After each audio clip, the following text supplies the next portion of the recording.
So here's a little bit of extra information about the photoelectric effect. What we have in this is basically a metal plate. And this metal plate is going to have some electrons that are stuck to it. And I want to make these electrons jump off. Now I can do this by shining light onto these electrons. I can take a piece of red light, one little particle, we'll call it a photon of red light, and shine it on to smack into one of these electrons. Now these electrons, they're kind of happy sitting on this metal. They have some energy that keeps them there, some binding energy. And we're going to call this energy the work function of the metal. So this is how tightly bound an electron is to this metal. It has some energy that keeps it there. But in the photoelectric effect, there's some amount of energy that I can come in. So maybe I take a higher energy photon, a piece of blue light, and I shine that down. And that gives this electron enough energy to convince it to actually jump off of the metal. So I can take this energy, give it to the electron, and convince the electron to jump.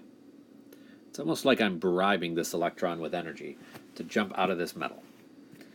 But I have to bribe it with more energy than the work function actually has.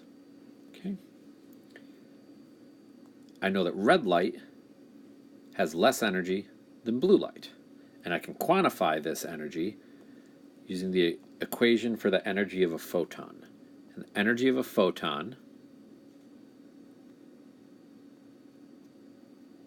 is going to be equal to h times f. And if this photon energy, if this light is high energy enough that it's bigger than this work function, this energy that binds your electrons to your metal, then you can get an electron that's ejected. And this electron that's ejected, we're going to call that a photoelectron. It's a combination of a photon and an electron. So a photon giving its energy to an electron to eject it. And that's going to have some energy that's related to the velocity that it moves off with. So since it's moving, we're going to call that some kinetic energy of your photoelectron.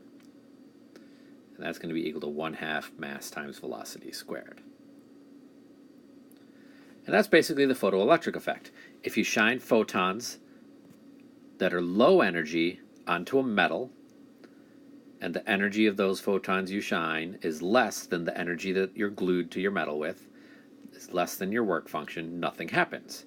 But if you shine a higher energy photon onto your metal, that electron, if the energy is bigger than the work function, can absorb the energy of your photon, and then it can be ejected.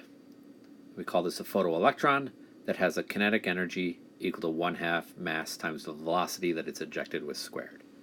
Now this is what Einstein won his Nobel Prize for. So let's see how we summarize all of this into an equation form. So in equation form, we can lump all these variables together. And the kinetic energy that my photoelectron has is going to be equal to hf, the energy of the photon that I shine down, minus the work function of my metal, how tightly glued I am. Now if hf is smaller than the work function, like the red light, then nothing happens. If it's big enough, then your photoelectrons are emitted. So what happens when I just barely get electrons to jump? So I can make them emit. And this happens, when I'm just barely getting electrons jumping, I get a special kind of frequency. And this is called the threshold frequency.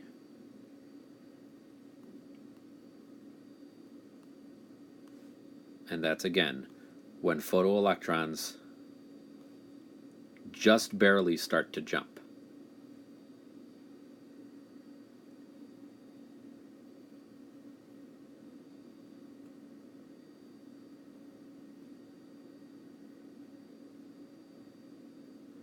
And at this point, we're actually not getting electrons to flow. They're not actually moving at this threshold frequency. So that means that our kinetic energy is really basically zero. So if I have zero kinetic energy, that means I have h times f for my threshold.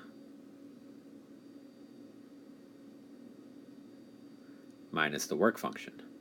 So H times my threshold frequency can give me the work function of my metal. Now with this information, you should be able to do everything else in this photoelectric effect activity. Good luck, and let me know if you have any questions.